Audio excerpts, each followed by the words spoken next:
Hello friends, welcome to my channel. I am Sanjana Waghela. In today's video, we will talk about Alfred Lord Tennyson poem called Break, Break, Break. This activity based on Teachers' Day and this activity given by Hinaba Sarvaiya. This poem is written in 1835 and published in 1842. An elegy on the death of Arthur Henry Hallam. એલિજી એટલે કે કોઈના મૃત્યુ પર લખાતું કાવ્ય. ટેનિસન પોતાના મિત્ર Arthur henry હેલમના મૃત્યુ પર આ કાવ્ય લખે છે. The poet is very sad about the death of his friend and he expresses his feeling through this poem. Poet પોતાના મિત્રની ડેથ પર ખૂબ જ ઉદાસ છે અને તે પોતાની ફિલિંગ્સ આ પોએમના થ્રુ આપણને જણાવે છે. ઇન ધીસ પેરેગ્રાફ પોએટ છે તે સમુદ્રના કિનારા પર બેઠા છે અને ત્યારે અમુક બાળકોને જોવે છે જે રમે છે અને નાવિકને જોવે છે. એક નાવિક છે જે સમુદ્રમાં પોતાની નાવ ચલાવે છે અને સાથે સમુદ્રની લહેરોને જોવે છે જે કિનારા પર આવીને ભટકાય છે. અને આ બધાને જોઈને પોઈટના મનમાં ઘણા બધા વિચારો આવે છે જે તેણે આપણને આ પોએમમાં કહ્યા છે. 16 lines poem divided into 4 quatrains. 16 line છે પોએમની અને 4 ક્વોટ્રેનમાં વિભાજિત છે. Rhyming scheme for each quatrain AB AB અને આ પોએમની રાઇમિંગ સ્કીમ છે AB AB. About author. Birth on 6th August 1809 and death on 6th October 1892. A British poet, the poet laureate of Great Britain and Ireland, and famous works Claribel, Mariana, Ulysses and The Thorn. First stanza. Break, break, break એટલે કે તોડો તોડો તોડો.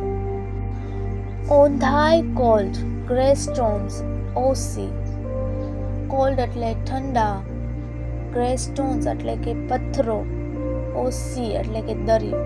એટલે દરિયાની લહેરોને કહે છે કવિ કે આ પથ્થરોને તમે તોડો તોડો તોડો. And I would that my tongue could utter. સમુદ્રની લહેરોને જોઈને પોએટ કહે છે કે કાશ હું બોલી શકતો હોત, બધાને કહી શકતો હોત. The thoughts that arise in me એટલે કે કવિ કહે છે કે જે મારી અંદર વિચારો આવે છે એ હું બીજાને કહી શકતો હોત. જે મને પરેશાન કરે છે પણ એ પોતાની જીભથી કોઈને કહી શકતા નથી. Second stanza. Oh well for the fisherman's boy that he shouts with sister at play. આ લાઈનમાં પોએટ ફિશરમેન એટલે કે માછીમારના છોકરાને જુએ છે જે પોતાની સિસ્ટર સાથે રમતો હોય છે અને ચિલ્લાતો હોય છે. Oh well for the sailor lad that he sings in his boat on the bay. આ લાઈનમાં પોએટ એક નાવિકને જુએ છે જે પોતાની બોટમાં બેઠીને સિંગ એટલે કે ગાતો હોય છે. આ સ્ટાન્ઝામાં એમ જોવા મળે છે કે જે પોએટ છે તે પહેલાં Fisherman's boy and seller lead છે તેનાથી થોડા જેલિસ થાય છે કે જે ચિલ્લાઈ શકે છે, બોલી શકે છે, ગાઈ શકે છે. અને પોએટ છે જેના મનમાં ઘણું બધું છે જે તેને પરેશાન કરે છે. એને બોલવું છે, એક્સપ્રેસ કરવું છે પણ તે બોલી શકતા નથી. Third stanza. And the stately ships go on to their heaven under the hills. આ લાઈનમાં પોએટ કહે છે કે સ્ટેટલી શિપ્સ એટલે કે મોટા જહાજ હોય છે તે મારી પાસેથી પસાર થાય છે. To their heaven under the hills. તે પોતાની મંઝિલ તરફ જતા હોય છે, જે કોઈક બોટ એટલે કે નાવ તરફ હોય છે અથવા તો કિનારા તરફ હોય છે, જે પહાડની પાસે છે. But oh for the touch of a vanished hand and the sound of a voice that is still. આ લાઈનમાં પોઈટ કહે છે, પરંતુ જે હાથ હતો એના મિત્રનો હવે તે ગાયબ થઈ ગયો છે, અદૃશ્ય થઈ ગયો છે, અને એ હાથ હવે ક્યારેય એને સ્પર્શ કરવા નહીં મળે, કારણ કે તેના મિત્રનું હવે મૃત્યુ થઈ ગયું છે.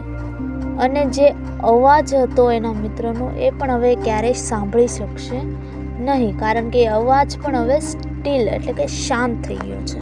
આ બંને લાઈન પરથી એમ કહી શકાય કે પોઈટ પોતાના મિત્રને ખૂબ જ મિસ કરે છે, અને આસપાસની કોઈ પણ વસ્તુ પોઈટનું એ વાત પરથી ધ્યાન નથી હટાવી શકતું કે એના ફ્રેન્ડની હવે ડેથ થઈ ગઈ છે કે મૃત્યુ થઈ ગયું છે, હવે એનો ફ્રેન્ડ એની સાથે નથી એમ. Fourth stanza break break break એટલે કે તોડો તોડો તોડો. At the foot of thy cracks O sea એટલે કે સમુદ્ર કિનારે જે મોટા ચટ્ટાન છે તેને તોડો. But the tender grass of a day that is dead will never come back to me.